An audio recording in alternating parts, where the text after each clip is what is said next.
پھولوں کے کھیتوں میں بھٹکنے کے لیے دل سے کانٹوں کو نکالنا ضروری ہے۔ بہت سے عیب جو آپ دوسروں میں دیکھتے ہیں ان میں آپ کی اپنی فطرت جھلکتی ہے۔ میں نے جان لیا کہ ہر انسان کو موت کا مزہ چکھنا ہے، لیکن صرف کچھ ہی زندگی کا مزہ چکھیں گے۔ جب بھی آپ اکیلے ہوں اپنے آپ کو یاد دلائیں کہ خدا نے باقی سب کو رخصت کیا ہے تاکہ وہاں صرف آپ اور وہ ہیں۔ برداشت کے کانوں سے سنو، رحم کی آنکھوں سے دیکھو اور محبت کی زبان سے بات کرو۔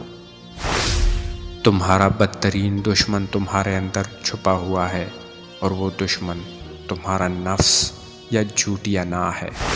آئیے ان تمام چالاک لوگوں سے دور ہو جائیں جو صرف وہی کہتے ہیں جو ہمارا دل چاہتا ہے۔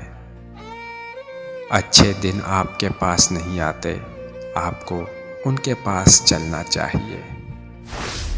خدا نہ تمہاری صورت دیکھتا ہے اور نہ تمہارے اعمال کو، بلکہ تمہارے دل کو دیکھتا ہے۔ ایک موم بتی دوسری موم بتی کو روشن کرتے ہوئے کبھی اپنی روشنی نہیں کھوتی۔ بعض تکلیفوں اور پریشانیوں میں انسان کے لیے خیر چھپی ہوتی ہے۔ اگر گھر میں بلی آنے لگے تو یہ 2 چیزیں بلی کو کھلاؤ، اتنی دولت ملے گی کہ سنبھال نہیں پاؤ گے۔ 1 گوشت کا ٹکڑا، 2 ایک پیالہ دودھ۔